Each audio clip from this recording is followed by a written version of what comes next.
नमस्कार दोस्तों, हमें फ्राइडे दिन मार्केट में एक अच्छा खासा ट्रेंड देखने को मिल चुका है और मार्केट ने पॉजिटिव में क्लोजिंग दी है। लेकिन अब मंडे के दिन यहाँ पर क्या होने वाला है, क्या मार्केट यहाँ से अपर साइड जाना कंटिन्यू कर सकती है या फिर से डाउन साइड की तरफ जाते हुए नजर आएगी, उसके बारे में हम इस वीडियो में डिस्कशन करने वाले हैं। साथ ही साथ कौन सी हमें अपडेट सुनने को मिल जा रही है उसके ऊपर भी हम बात करने वाले हैं। देखिए, दो मेजर अपडेट हैं, उसके बारे में आप ध्यान से सुनिएगा, थोड़ा आपको एक क्लैरिटी मिलता हुआ नजर आएगी। नेक्स्ट वीक के लिए स्पेशली जो मंडे का सेशन होने वाला है वहां पर चीजों को कैसे लेकर चलना है। सबसे पहले हम बढ़ते हैं कि हमें यहाँ पर कौन सी अपडेट सुनने को मिल जा रही है, उसको हमें कैसे अप्रोच करना है। देखिए, अगर हम यहाँ पर लेटेस्ट अपडेट की बात करें, जैसे कि मैंने आपको लास्ट वीडियो में इस चीज़ के बारे में अपडेट किया था कि सुप्रीम कोर्ट ने ट्रम्प टैरिफ को इलीगल करार दिया है, जिसकी वजह से जो भी यहाँ पर टैरिफ डील कंप्लीट हुई थी उसके ऊपर अभी के लिए क्वेश्चन मार्क है। लेकिन जैसे ही इस न्यूज़ के बारे में ट्रम्प को पता चला, ट्रम्प ने 10% यहाँ पर टैरिफाई किया था प्रीवियस डे, लेकिन उसको 10% से बढ़ाकर 15% कर दिया गया। देखिए, हालांकि ट्रम्प के पास ये पावर नहीं है कि वो 15% टैरिफाई करें, वो ओनली 10% तक टैरिफाई कर सकते हैं।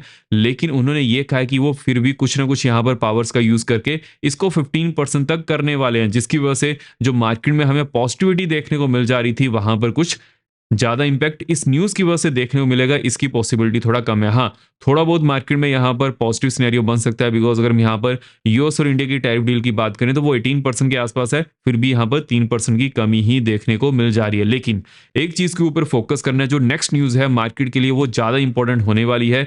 जैसे कि मैंने आपको इस चीज के बारे में अपडेट किया था कि ईरान और यूएसए के बीच में कंटिन्यूसली यहाँ पर हमें कुछ ना कुछ अपडेट सुनने को मिल जा रही है। जैसे कि ईरान ने स्ट्रेट ऑफ हॉर्मुज को बंद किया था, साथ ही साथ यूएसए ने भी बहुत सारी शिप्स को अरब कंट्रीज में भेजना शुरू कर दिया है, प्लेन्स को भी भेजना शुरू कर दिया है।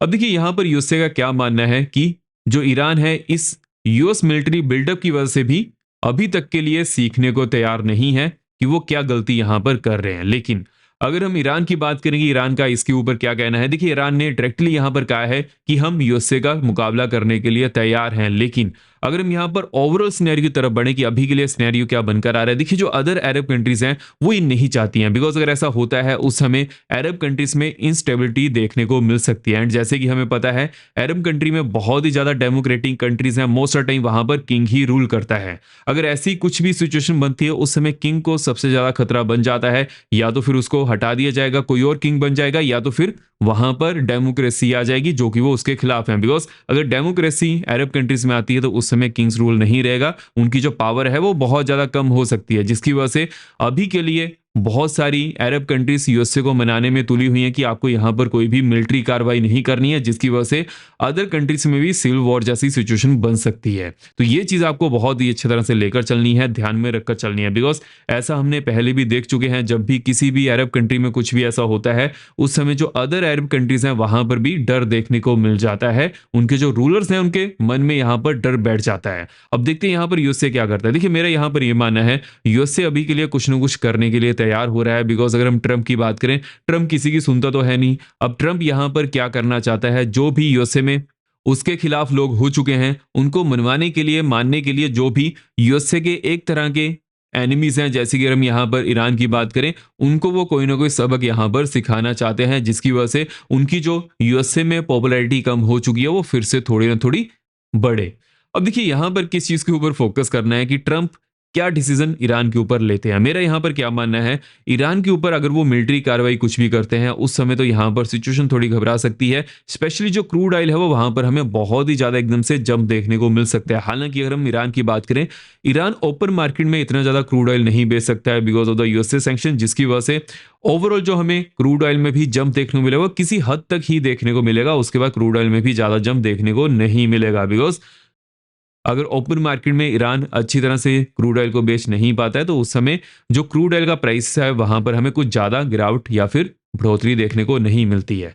हालांकि एक चीज के ऊपर हमेशा फोकस करना है, अगर ईरान में सब कुछ यहाँ पर चीजें सेट बैठ जाती हैं तो उसके बाद मार्केट के लिए वो पॉजिटिव सिनेरियो बन सकता है, लेकिन अभी के लिए ऐसा कुछ नहीं है, तो उसके ऊपर हमें फोकस करके चलना है।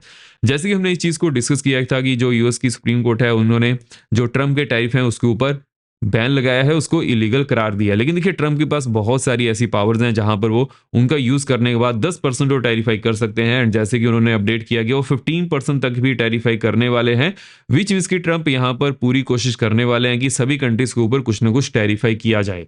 लेकिन अगर हम यहाँ पर यूएस के ओवरऑल सिनेरियो की तरफ बढ़े तो यूएस की जो जीडीपी है इस क्वार्टर 4 के जीडीपी के नंबर बहुत ज़्यादा कम आए हैं एक्सपेक्टेशंस थे। देखिए 3% के आसपास की एक्सपेक्टेशन थी, लेकिन बहुत ही ज़्यादा कम हमें यहाँ पर नंबर देखने को मिल चुके हैं। ट्रम्प ने यहाँ पर क्या बयान दिया है कि जो गवर्नमेंट स्लोडाउन था, शटडाउन था, जिसकी वजह से ये नंबर यहाँ पर बनते हुए नजर आए हैं, लेकिन फिर भी नंबर यहाँ पर कम है। अब देखिए यहाँ पर क्या सिनेरियो बनेगा, मार्केट में अभी के लिए बहुत ही ज़्यादा असमंजस ऐसी स्थिति बन चुकी है। एक तो यूएस और ईरान की न्यूज़ है, साथ ही साथ अगर हम यूएस के सुप्रीम कोर्ट की बात करें, टैरिफ कम हुए हैं, उसकी वजह से मार्केट को यहाँ पर स्टेबिलिटी देखने को मिल सकती है। तो मेरा यहाँ पर क्या मानना है कि मार्केट में अगर फ्लैट ओपनिंग होती है, उसके बाद मंडे के सेशन में बेटर सिनेरियो बनने की पॉसिबिलिटी ज़्यादा रहेगी।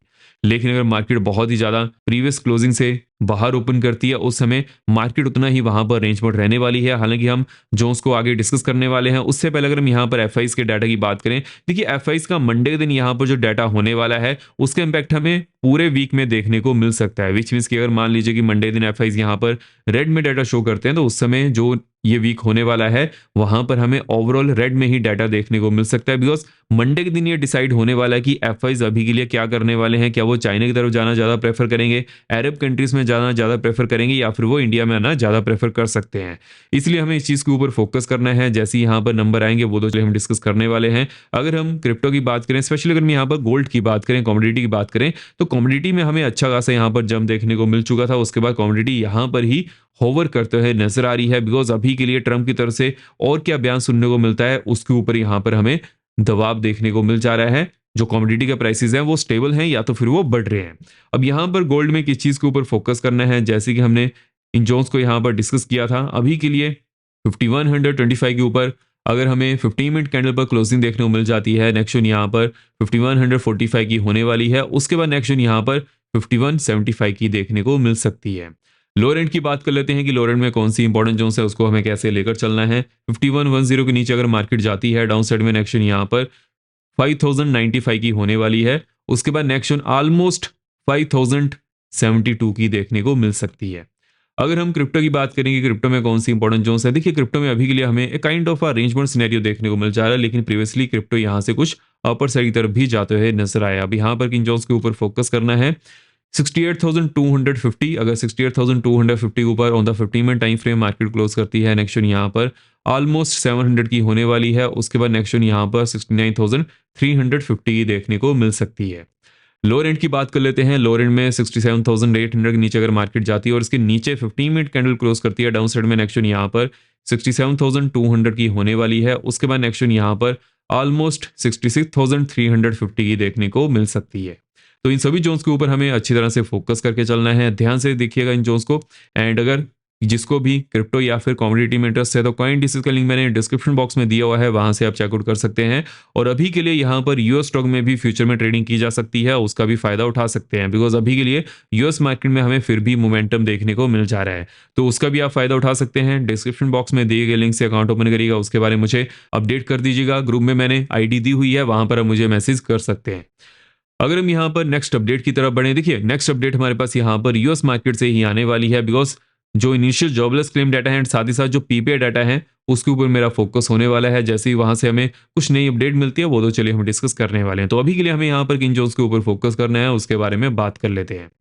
देखिए मार्केट ने कहां पर क्लोजिंग दी है, 25,570 के आसपास हमें क्लोजिंग देखने को मिल चुकी है। अगर मार्केट 615 टू 630 के ऊपर जाती है, नेक्स्ट यहाँ पर 692,705 की होने वाली है। उसके बाद नेक्स्ट 760 की देखने को मिल सकती है। 805 टू 815 की नेक्स्ट देखने को मिलने वाली है।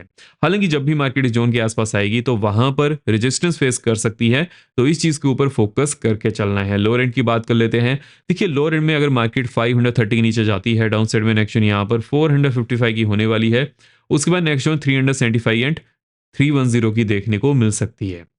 अगर हम बैंक्स की बात करें, देखिए बैंक्स ने 61,170 के आसपास क्लोजिंग दी है। अगर बैंक्स 250 ऊपर ही ओपन करते हैं, नेक्स्ट यहाँ पर 415 की होने वाली है। उसके बाद नेक्स्ट 600 एंड 735 की देखने को मिल सकती है। लोअर एंड की बात कर लेते हैं। लोअर एंड में अगर बैंक 61,000 टू 60,925 की जोन को तोड़ते हैं, डाउन साइड में नेक्स्ट यहाँ पर 775 की देखने को मिल सकती है। उसके बाद नेक्स्ट 615 टू 550 की बनते हुए नजर आ रही है।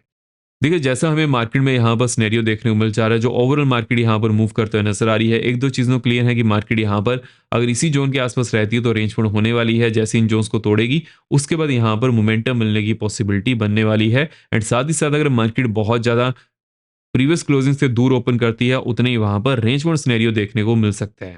तो ये पूरा सिनेरियो हम यहाँ पर लेकर चलने वाले हैं। कौन सी हमें अपडेट सुनने को मिल जा रही है, सभी चीज़ों के ऊपर हमने इस वीडियो में डिस्कशन कर ली है। कौन सी यहाँ पर इंपॉर्टेंट जोन है उसके बारे में हमने इस वीडियो में बात कर चुके हैं। अब मिलते हैं नेक्स्ट वीडियो में। जय हिंद।